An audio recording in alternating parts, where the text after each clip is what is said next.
Hello everyone, मैं आपको 2-3 videos बता चुकी हूँ कि पानी की थैली कब फटती है, कैसे फटती है, क्यों फटती है टाइम से पहले, जिसको बोलते हैं PROM, pre mature rupture of membranes, यानी कि लेबर पेन स्टार्ट होने से पहले प्री मेच्योर रप्चर हो गया मेम्ब्रेन्स का।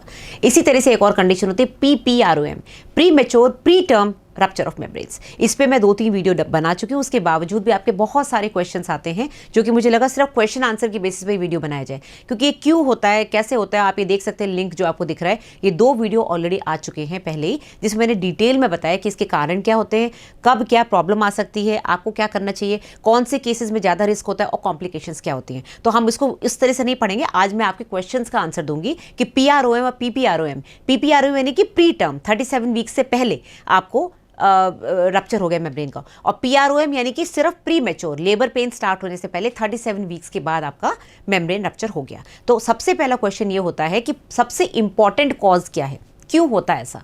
सबसे इंपॉर्टेंट कॉज होता है यूट्रस के अंदर इन्फेक्शन होना, किसी भी तरह का इन्फेक्शन। मान लो आपकी बॉडी में पेट के अंदर कोई इन्फेक्शन हो, अपेंडिक्स हुआ, आपको इंटेस्टाइन में इन्फेक्शन हुआ, या फिर आपको कहीं और लिवर में इन्फेक्शन हो, वो इन्फेक्शन बाई चांस यूट्रस में पहुंच गया, क्योंकि सब कुछ एक पेट के अंदर ही है ना, बक्से के अंदर ही है। अगर यूट्रस में इन्फेक्शन हुआ तो सबसे ज़्यादा चांसेस होते हैं मेम्ब्रेन रप्चर के, क्योंकि मेम्ब्रेन वीक हो जाती है, वो फट जाती है। दूसरा कारण क्या होता है, उसके बाद अंदर बहुत ज़्यादा प्रेशर है, या तो बच्चा बहुत बड़ा है, पानी बहुत ज़्यादा है, या फिर ट्विन प्रेगनेंसी है, ट्रिपलेट प्रेगनेंसी है, तो ऐसे केसेस में चांसेस ज़्यादा होते हैं। अगर बच्चा आपका उल्टा है या आड़ा है, तो ऐसे केसेस में भी जो मेम्ब्रेन्स है उसको सपोर्ट नहीं मिलता। बच्चे का जो सिर होता है जब वो नीचे होता है तो मेम्ब्रेन्स को सपोर्ट करके रखता है। अगर बच्चा उल्टा है, यानी कि बच्चे का सिर तो ऊपर है, बम्स नीचे है, तो इतना अच्छा सपोर्ट नहीं मिलता उसको। सिमिलरली बच्चा अगर आड़ा है तो नीचे तो मेम्ब्रेन ऐसी लटक रही है, उसको बिल्कुल सपोर्ट नहीं है, तो जो बॉल बेयरिंग इफेक्ट होता है वो नहीं मिलता, तो मेम्ब्रेन रप्चर हो सकती है। और क्या कारण हो सकते हैं, अगर माँ बहुत ज़्यादा सिगरेट, अल्कोहल या सब्सटेंस अब्यूज़ करती है, ड्रग्स वगैरह लेते हैं, तो ऐसे केसेस में उनका खुद का न्यूट्रिशनल डेफिशिएंसी हो जाती है। स्पेशली जो गाँव में जो लेडीज़ रहती है, जिनको प्रॉपर खाना नहीं मिलता, न्यूट्रिशनल डेफिशिएंसी की वजह से भी मेम्ब्रेन रप्चर हो सकती है। And last but not the least, अगर आपका सर्विक्स छोटा है, बच्चेदानी का मुंह छोटा है, ढीला है, या फिर आपके बच्चेदानी एबनॉर्मल है, बाइकॉर्नेट यूट्रस, यूनिकॉर्नेट यूट्रस, सेप्टेट यूट्रस, किसी तरह से आपका बच्चा सेकेंड ट्राइमेस्टर में, थर्ड ट्राइमेस्टर में पहुंच गया ऐसे केस में, तो फिर मेम्ब्रेन रप्चर होने के चांसेस है, क्योंकि ऐसे केसेस में सर्विक्स छोटा होता है। जनरली यूट्रस में प्रॉब्लम है तो सर्विक्स में भी प्रॉब्लम होती है, और ये जल्दी खुल जाता है और फट जाता है। अगर आप गिर गए, आपको सडनली ब्लड प्रेशर तेज हो गया, ऐसे केसेस में भी ये हो सकता है। तो सबसे इंपॉर्टेंट कॉज होता है इन्फेक्शन। अब आता है कैसे पता चलेगा कि मेम्ब्रेन रप्चर हो गया, ये भी मैं कई बार बता चुकी हूँ। अब मेम्ब्रेन रप्चर होगा तो ये सोचो गुब्बारे में छेद हुआ, सडनली खूब सारा पानी आ गया, ठीक है, या तो सडनली आ गया, फिर थोड़ा थोड़ा ट्रिकल करता रहा। किसी किसी केस में ट्रिकलिंग जो होती है ना पानी की, वो बड़ा कंफ्यूज करती है। सडनली पानी आ रहा है, आपके कपड़े गीले हो गए, पेटीकोट गीला हो गया, डॉक्टर ने आपको देखा, खूब सारा पानी आ रहा है, तो दैट इज क्लियर कि हाँ मेम्ब्रेन रप्चर हो गई है। अब मेम्ब्रेन भी 2 तरह की होती है, ये बच्चा है, ये बच्चा है, चलो इतना बच्चा है। बच्चे के आगे वाला जो होता है ये तो होता है 4 वाटर्स, और पीछे वाला होता है हाइंड वाटर्स। जो पीछे वाला हाइंड वाटर है, अगर उसमें हल्का सा छेद हो गया तो पानी निकल भी रहा है तो आपको डिस्टर्ब करेगा, बट बच्चे को डिस्टर्ब नहीं करेगा।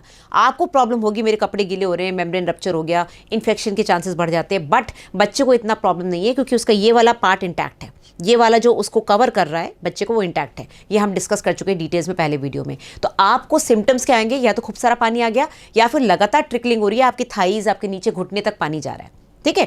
एक इसका जो कंफ्यूजिंग चीज़ होती है वो है विजाइनल डिस्चार्ज। आपका जो बच्चेदानी का मुंह सर्विक्स है, उसके ऊपर एक म्यूकस प्लग होता है। वो प्लग इसलिए होता है कि एकदम थिक म्यूकस होता है, जो कि किसी भी इन्फेक्शन को अंदर नहीं आने देता, क्योंकि प्रेगनेंसी में बच्चे को प्रोटेक्ट करना जरूरी है। और उसके बाद अंदर एमनियोटिक मेम्ब्रेन होती है। कभी कभी प्लग अगर निकल गया सर्विक्स छोटे होने की वजह से, तो वो डिस्चार्ज जो आता है वो आपको कभी कभी तंग करता है, आपको लगता है मेरी मेम्ब्रेन रप्चर होगी, बट एक्चुअली नहीं होती है। तो आपको सडनली पानी आना, लगातार पानी आना, कपड़े गीला होना, या फिर आपको साथ में इन्फेक्शन के चांसेस होना, यानी कि फीवर आ रहा है, आपकी खुद की धड़कन बढ़ रही है, डॉक्टर बोल रहा है बच्चे की धड़कन बढ़ रही है, या फिर आपको नीचे की तरफ हल्का पेन हो रहा है, आप टच कर रहे हैं आपको पेन हो रहा है, ये सारे साइंस हैं कि आपका शायद मेम्ब्रेन रप्चर हो गया और आपको इन्फेक्शन की तरफ आप जा रहे हो। एक बड़ा कॉमन क्वेश्चन है कि क्या मेरे बच्चे ने किक कर करके मेम्ब्रेन रप्चर कर दी? नहीं, बच्चा किक करके मेम्ब्रेन रप्चर नहीं कर सकता, अनलेस कि आपके अंदर प्रेशर बहुत ज़्यादा है, जैसे कि मैंने बताया पानी बहुत ज़्यादा है, या फिर मल्टीपल प्रेगनेंसी, इतना प्रेशर है कि उसको यूट्रस झेल नहीं पा रहा है, या फिर यूट्रस एबनॉर्मल है और बच्चा टेढ़ा मेढ़ा है, ठीक है। तो अब आप क्या कर सकते हैं आपकी मेम्ब्रेन रप्चर जल्दी ना हो। मेम्ब्रेन रप्चर देखो अगर 37 वीक्स के बाद हो रहा है, ये मैं पहले भी बता चुकी हूँ।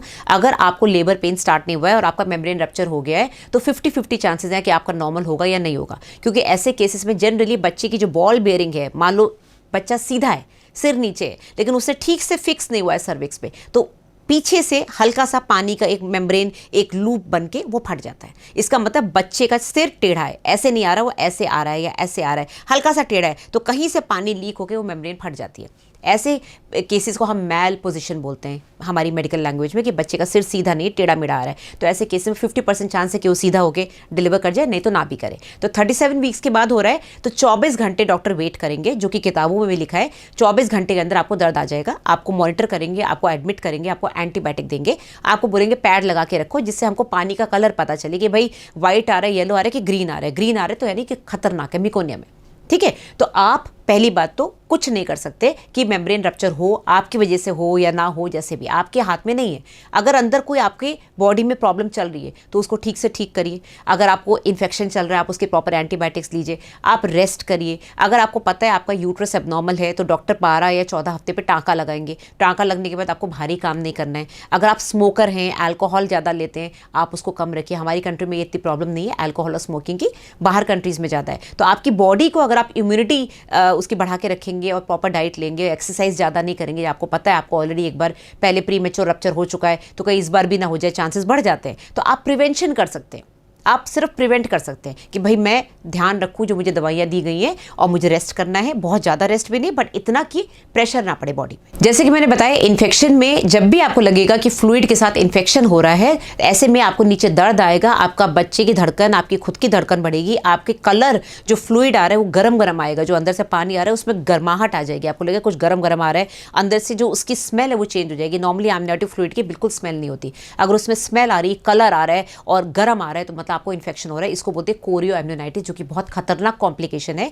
कोरियोअम्नियोनाइटिस यानी कि कोरियन, जो आपके यूट्रस के अंदर का जो मेम्ब्रेन्स हैं उसके अंदर इन्फेक्शन हो गया और ऐसे में हाथों हाथ बच्चे को निकालना जरूरी होता है सिजेरियन करके। ठीक है, इसके और क्या कॉम्प्लिकेशंस होते हैं? अगर मेम्ब्रेन रप्चर हो गई और बच्चा सीधा नहीं है, बच्चा फिक्स नहीं है, बच्चे के सिर ने उसको ब्लॉक नहीं करा रास्ते को, तो वहां से क्या बाहर आ सकता है? नाड़, कॉर्ड प्रोलैप्स, यानी कि नाड़ बाहर आ गई तो इसमें बच्चे की डेथ मिनटों में हो जाती है। बहुत ही खराब एक कॉम्प्लिकेशन है जिसमें कि हाथों हाथ सिजेरियन नहीं करा गया तो बच्चा नहीं बचता। ठीक है, ये एक बहुत खतरनाक कॉम्प्लिकेशन है, ज्यादातर उनमें होती है जो बच्चा उल्टा है या आड़ा है। प्री मैच्योरिटी की वजह से यानी कि PPROM यानी कि 37 वीक से पहले अगर ये मेम्ब्रेन रप्चर कर गई तो बच्चे को बचाने में प्रॉब्लम होती है, स्पेशली अगर बच्चा अभी तक 3rd ट्राइमेस्टर में नहीं आया, यानी कि 28 वीक्स अभी हुए नहीं है, उससे पहले रप्चर हो गया तो बच्चे की लंग्स नहीं फूलेंगी, अंदर पानी नहीं रहेगा तो बच्चा अंदर घूम ही नहीं पाएगा।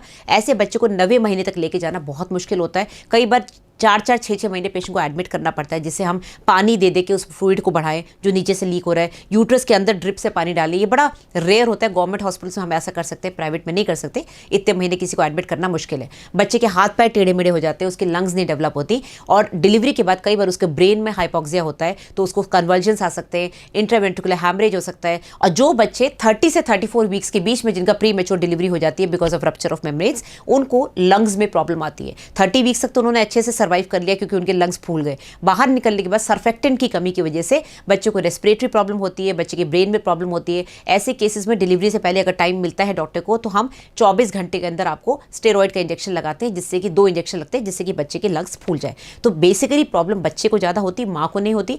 माँ के इन्फेक्शन की वजह से बच्चे को प्रॉब्लम हो सकती है, प्री मैच्योरिटी की वजह से बच्चे को प्रॉब्लम हो सकती है। ठीक है, तो इससे ज़्यादा आपको जानने की जरूरत नहीं है। बहुत से लोग डरते हैं कि पानी रप्चर होते ही बच्चे को कुछ हो जाएगा। मेरे पास हॉस्पिटल में एडमिट होते हैं, 24 घंटे अगर मैं वेट करने को बोलती हूँ कि नॉर्मल डिलीवरी का वेट कर लेते हैं, उसमें भी इतना डरते हैं कि आधे लोग सिजेरियन करा लेते हैं। तो हम उनको बोलते हैं कि भाई हम मॉनिटरिंग कर रहे हैं, CTG कर रहे हैं, आपका टेम्परेचर, आपका पल्स रेट सब मॉनिटर हो रहा है, फ्लूइड हम चेक कर रहे हैं, सोनोग्राफी कर ली, तो आपको डरने की बात नहीं। उसके बावजूद ये मिथ्स हैं सोसाइटी में कि बच्चे की डेथ हो सकती है अगर पानी निकल गया, सारा पानी निकल गया बच्चे की डेथ हो जाएगी। पानी एक बार फूट गया तो वो तो निकलता रहेगा, पानी बहुत सारा होता है, इतनी जल्दी पूरा नहीं निकलता। अनलेस की सोनोग्राफी में हमको दिख जाए कि पानी खत्म ही हो रहा है तो हम खुद ही सिजेरियन कर देंगे। ठीक है, तो बेसिकली आपको इतना डरने की जरूरत नहीं कि मेरा रप्चर ऑफ मेम्ब्रेन्स हो गया तो मेरा बच्चा नहीं बचेगा, भागो, ऐसा नहीं है। बट यस, जागरूकता जरूरी है, जानना जरूरी है कब डॉक्टर के पास जाना है, डॉक्टर की बात समझिए। और अगर आपको लग रहा है कि नहीं डॉक्टर नहीं समझ रहे या फिर आप ऐसी जगह हैं जहां पर डॉक्टर के पास फैसिलिटी नहीं है तो आप डेफिनेटली आगे ट्रांसफर कहीं ले सकते हैं। तो वीडियो पसंद आए तो लाइक एंड शेयर करिएगा। आई होप आपके क्वेश्चंस का आंसर मैंने दे दिया। इसको शेयर करेंगे तो लोगों को पता चलेगा कि क्या होता है PROM। और हाँ, मेरे से डायरेक्ट कंसल्टेशन करने के लिए इस नंबर पे व्हाट्सएप कर सकते हैं या फिर आप मेरी वेबसाइट पे जाके कंसल्ट डॉक्टर सोनल से बुकिंग करा के 2 दिन के अंदर आपको कंसल्टेशन मिल जाएगा। Thank you.